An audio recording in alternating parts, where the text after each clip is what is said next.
जय हिंद। आज का एमसीक्यू स्टार्ट करने से पहले मैं आपको बता दूं, जो आप क्या कीजिएगा, तो आप कीजिएगा क्या, वीडियो के डिस्क्रिप्शन में टेलीग्राम का लिंक दिया गया है, जिसे आप जाके टेलीग्राम ज्वाइन कीजिए और वहां पे ढेरों क्यूज पड़ा हुआ है, जिसे आप क्यूज देके आप अपना स्कोर चेक कर सकते हैं। तो चलिए बिना देरी किए हुए हम लोग स्टार्ट करते हैं। सबसे पहला क्वेश्चन हम लोग देखते हैं क्या है, निम्न में से कौन सबसे अस्थायी तत्व है।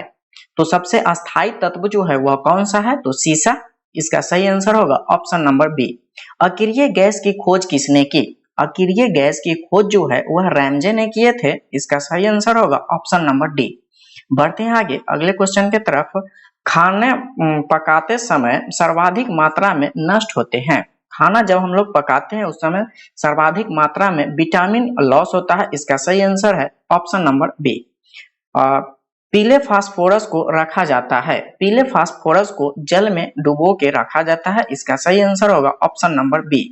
अगला क्वेश्चन देखेंगे हम लोग, कौन सी गैस चांदी की सतह को काला कर देता है। कौन सी गैस है जो चांदी की सतह को काला कर देता है, तो ओजोन। क्या है, ओजोन। इसका सही आंसर होगा ऑप्शन नंबर ए।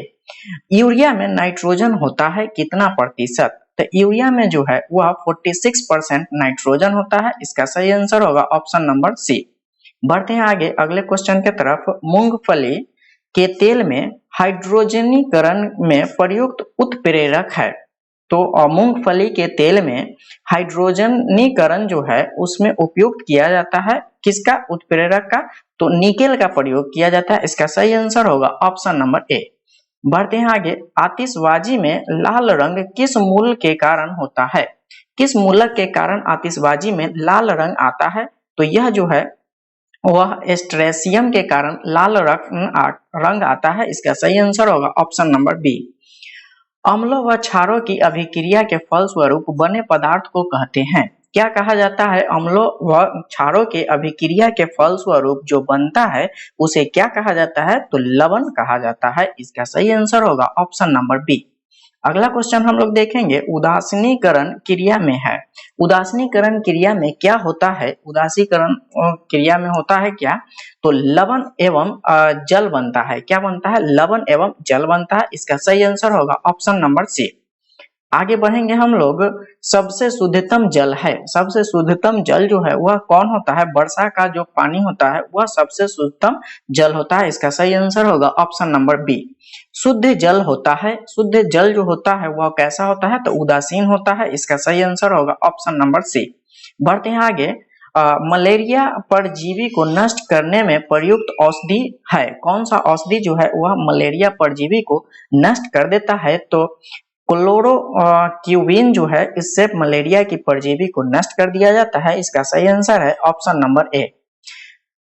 किसमें कार्बन की प्रतिशत मात्रा सबसे अधिक होती है। किसमें कार्बन की प्रतिशत मात्रा सबसे अधिक होती है, तो ढलवा लोहा में सबसे अधिक कार्बन होता है। इसका सही आंसर है ऑप्शन नंबर बी। बढ़ते हैं आगे अगले क्वेश्चन की तरफ। देखिए क्या है, आदर्श गैस को आंतरिक ऊर्जा निर्भर करती है। आदर्श गैस की आंतरिक ऊर्जा निर्भर करती है किस पे करती है, तो ताप पर। किस पे, ताप पे। इसका सही आंसर होगा ऑप्शन नंबर सी। उसके बाद है कुकिंग गैस मिश्रण होता है। कुकिंग गैस यानी खाना पकाने वाला जो गैस होता है उसका मिश्रण होता है, वह किसका होता है, तो ब्यूटेन एवं प्रोपेन का मिश्रण होता है। इसका सही आंसर होगा ऑप्शन नंबर डी। बढ़ते हैं आगे, सबसे कठोर पदार्थ है। सबसे कठोर पदार्थ जो है वह हीरा सबसे कठोर पदार्थ है। इसका सही आंसर होगा ऑप्शन नंबर ए। अगला क्वेश्चन हम लोग देखेंगे, ऑक्सीजन के समस्थानिकों की संख्या है। ऑक्सीजन के समस्थानिकों की संख्या कितना होता है, 2। इसका सही आंसर होगा ऑप्शन नंबर ए। बढ़ते हैं आगे अगले क्वेश्चन के तरफ।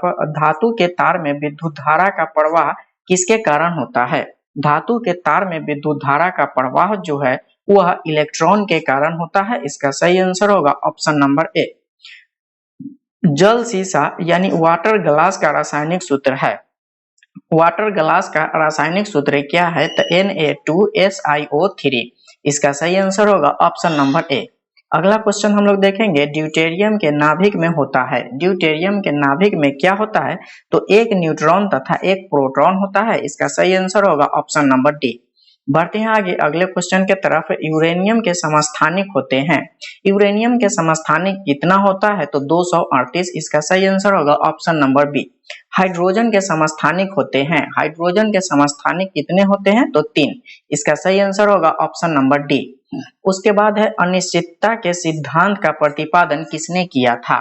अनिश्चितता के सिद्धांत का प्रतिपादन जो है वह हाइजेनबर्ग ने किए थे। इसका सही आंसर होगा ऑप्शन नंबर बी। स्थिर ताप पर गैस का आयतन कम करने से उसका दाब जो है वह क्या होता है। स्थिर ताप पर गैस का आयतन अगर हम कम करते हैं तो उसका दाब जो है वह क्या होता है तो बढ़ जाता है। इसका सही आंसर होगा ऑप्शन नंबर सी। अगला क्वेश्चन हम लोग देखेंगे परमाणु भट्टी में कौन सा ईंधन प्रयुक्त किया जाता है, मतलब प्रयोग किया जाता है। तो परमाणु भट्टी में जो है वह यूरेनियम का प्रयोग किया जाता है। इसका सही आंसर होगा ऑप्शन नंबर सी। अगला क्वेश्चन हम लोग देखेंगे भोपाल गैस दुर्घटना में किस गैस का रिसाव हुआ था। भोपाल गैस दुर्घटना में मिथाइल आइसोसाइनाइड का रिसाव हुआ था। इसका सही आंसर होगा ऑप्शन नंबर सी।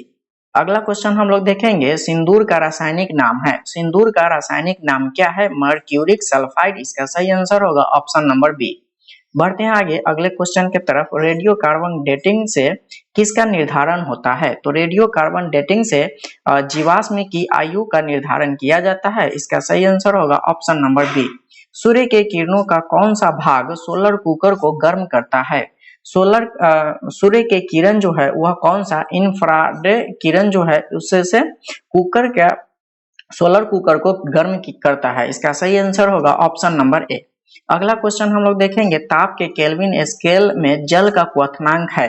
ताप के केल्विन स्केल पे जल का क्वथनांक जो होता है वह कितना होता है तो 373 केल्विन। इसका सही आंसर होगा ऑप्शन नंबर सी। अगला क्वेश्चन देखेंगे निम्न में कौन सबसे कठोरतम धातु है। सबसे कठोरतम धातु जो है वह कौन सा होगा तो प्लेटिनम जो है वह सबसे कठोर धातु है। इसका सही आंसर होगा ऑप्शन नंबर सी। निम्न हैलोजनों में सबसे अधिक अभिक्रियाशील है। जो इसमें दिया गया है उसमें सबसे अधिक अभिक्रियाशील जो है वह कौन है तो फ्लोरीन। इसका सही आंसर होगा ऑप्शन नंबर ए।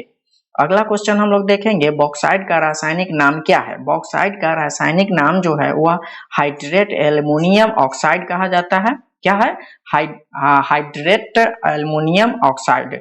इसका सही आंसर होगा ऑप्शन नंबर डी।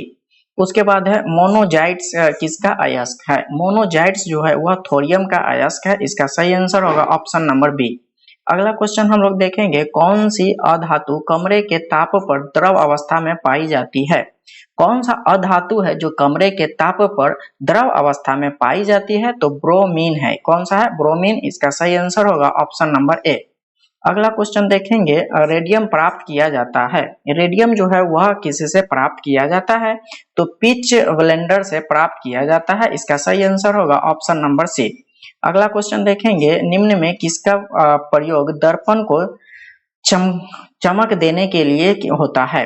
निम्न में से किनका प्रयोग दर्पण के चमक देने के लिए किया जाता है तो सिल्वर नाइट्रेट का किया जाता है। किसका सिल्वर नाइट्रेट का। इसका सही आंसर होगा ऑप्शन नंबर ए। सबसे आघात वर्धनीय धातु है। सबसे आघात वर्धनीय धातु जो है वह कौन है तो सोना जो है वह सबसे आघात वर्धनीय होता है। इसका सही आंसर होगा ऑप्शन नंबर बी। आज के लिए बस इतना ही। मिलते हैं अगले क्लास में। अगर आपको वीडियो अच्छा लगा है तो लाइक कीजिए, सब्सक्राइब कीजिए और शेयर जरूर कीजिए। So thanks for watching this video.